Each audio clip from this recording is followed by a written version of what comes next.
2019, ladies and gentlemen, 2019 is definitely going to be a year to remember. Let's go ahead and get into this. So Sony at the CES 2019 announced that the PlayStation 4 had successfully sold over 91 million units worldwide, and pretty much guaranteed that the PlayStation 4 will indeed sell over 100 million units, since we just entered a new fiscal year and there are numerous games still on the horizon that range from multiplats like Resident Evil 2, and of course games that are exclusive such as Days Gone, which is most certainly coming out for 2019, and the rumored bangers, which are The Last of Us Part 2 and of course Death Stranding.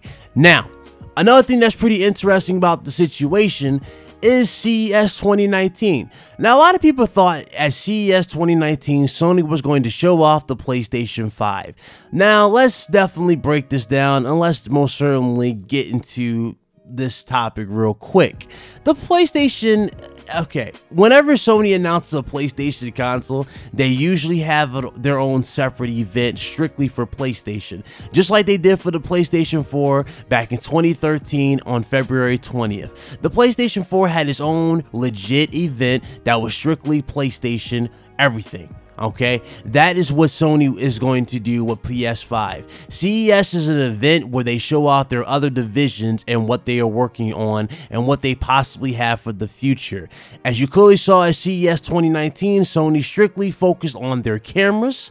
They showed off, the technology behind their new movies, and they talked about a few new movies that they're coming out with. And obviously, they showed off their music divisions and, their TVs. That's basically what Sony showed at CES 2019. That's what CES 2019 was pretty much for, and what CES has always been about. Now, there were some people who left a little disappointed because Sony didn't really show off a few TVs that we were looking forward to. One particular TV was the TV that was supposedly running Gran Turismo Sport at 8K 120 frames per second. Notice that TV was nowhere to be seen, nor was it even hinted. A few questions definitely were not answered, and a lot of people wanted answers for those particular questions. Unfortunately, we didn't get those answers, so, well, we were stuck with, looking dumbfounded at the end of the show, but that was pretty much it. They did give you a PlayStation announcement, which is what they sold in terms of hardware sales, and that was pretty much it.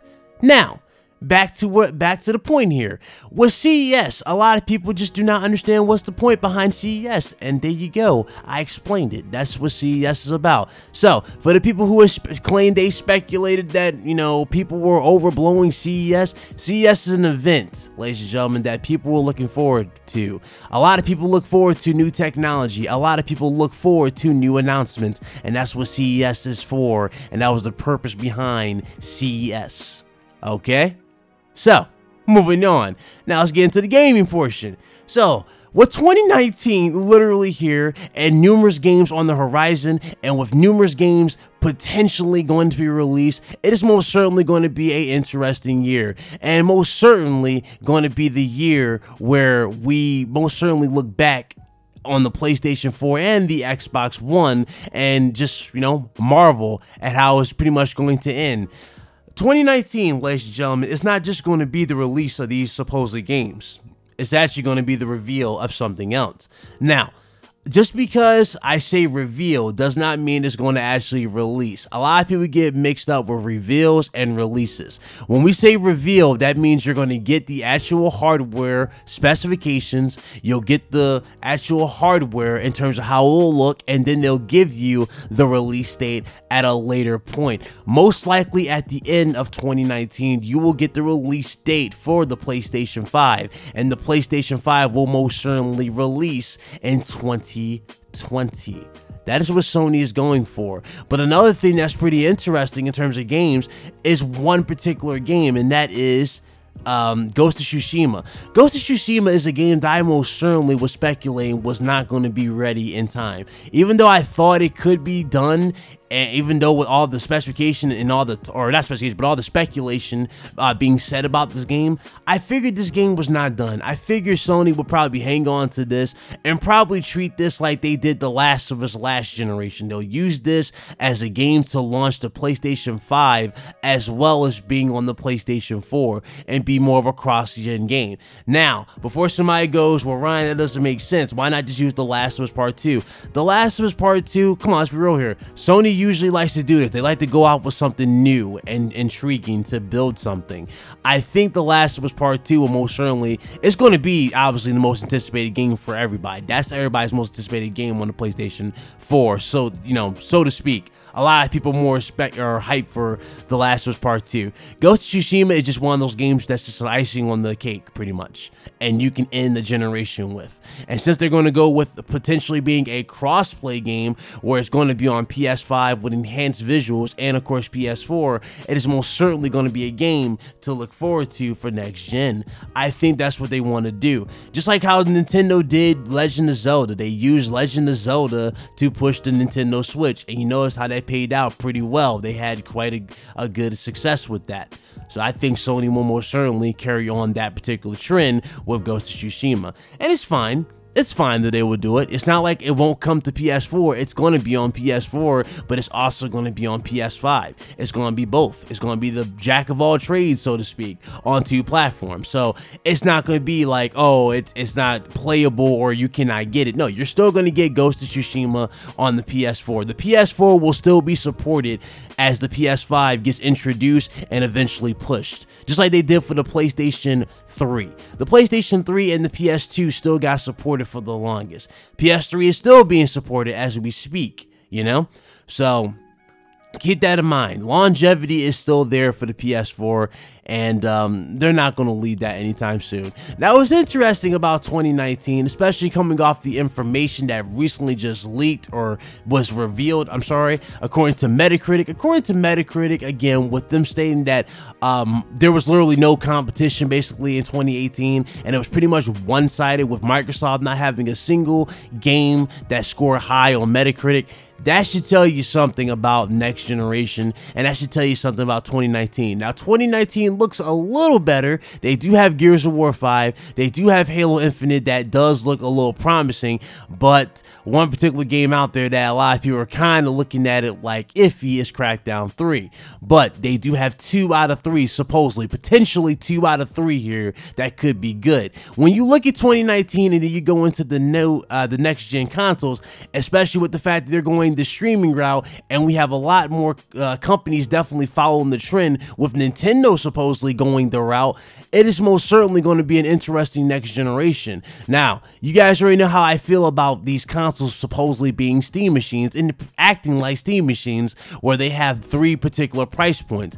Notice how when I broke down the Xbox Scarlet consoles from Anaconda to Lockhart to Maverick, right? You notice how each particular platform is clearly going to be ranging from 3 particular things. One's going to be a premium, one's going to be a medium, and one's going to be more of a low tier. The streaming Xbox is most likely going to be the lower tier. That's going to be the one they're going to really try to sell super cheap, since it's not going to have a disk drive and X amount of things. The medium one, which is Lockhart, is going to be your Xbox One S-like console for the new next-gen Xbox. And when you look at that information and you compare it to the Anaconda, which will be the full premium package, which is better than the Xbox One X, then that definitely falls in the line of Steam machines, which we fought against with the PlayStation 3 and the Xbox 360. Now, again, these consoles, one thing consoles will never do, and we know this, consoles will never compete with PC, and I kind of wish people would just accept the consoles for what they are and stop putting these ridiculous standards out here for these consoles that they'll never achieve. See, the bottom line is this: technology evolves, and technology will always open up new doors to new possibilities and new, achievements in whatever games are out there, right? Look at the PlayStation 3 with the cell architecture, which we thought was going to be the top of the line for years and years to come, and we actually thought the PS3 cell architecture was definitely the highest that a console can go. And here comes Sony with the cell architecture and Jaguar CPUs, and of course, AMD, and here they go. They blow that out the water. You know what I'm saying? It goes to show that anything is possible with new technology, but the thing is this though, and it always remains the key, and it always remains the point. If you want these crazy things out of these consoles, if you want these insane performing consoles, then at the end of the day, you are going to have to pay for these consoles. Now, obviously, you're going to pay for them regardless, but what I mean by that, I mean you're going to have to pay ridiculous price points to achieve the things that you guys want, that you guys clearly want for these next-gen consoles. And again, it's okay to be excited. It's okay to be happy. All of you should be happy. You should be excited. But when you're looking at these next-gen consoles, you got to definitely look at them for what they truly are. At the end of the day, they are consoles. They are limited, you know, PCs. Basically all consoles from this point forward will be PCs with x86 architecture. Okay, with x86 architecture, they're little laptops basically, and they're very limited to whatever the hardware is in there. Okay, the day consoles become modular like a PC will be the day that consoles will ever be able to compete with PCs. Now, that's not saying that consoles will not be pushing pretty games. No, consoles will most certainly be pushing pretty games. Look at the God of War and The Last of Us Part 2, etc., etc. There are plenty of games out there that push the visual mark and look absolutely stunning, but that right there is not just a tribute to the technology. That is a tribute to, you guessed it, the talent. When you have the proper talent and you have a capable system like a PS4, you can get insane results like that. And the same thing can be said about Microsoft with the Xbox One X. If they get the proper team to help with it, that's all it takes.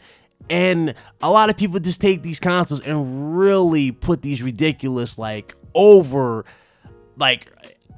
exaggerated obstacles, pretty much, you know? People saying it's going to do 4K 120 frames or 240 frames like Michael Pachter. I mean, it's impossible, you know? Unless you're willing to pay for it, it's absolutely impossible. Impossible. All right? So let's just look at these consoles for what they truly are. 2019, enjoy the rest of it. Enjoy whatever else we get. You know, we got more news, we got more games coming. It's most certainly going to be a year for gamers, and I'm definitely looking forward to closing this generation out and looking forward to the PS5, and I hope you all are as well. All right, that's pretty much the video. You guys already know what to do. If you liked the video, hit that like button. If you didn't, hit the dislike. Subscribe to the channel if you are new. Hit that bell icon. Stay up to date. All that jazz. And yeah, I'll see you guys later. If you guys want to add me on PSN, all that, it's in, well, it'll be on the screen. All right, I'll see you guys later. Check you guys. Y'all be good. Later.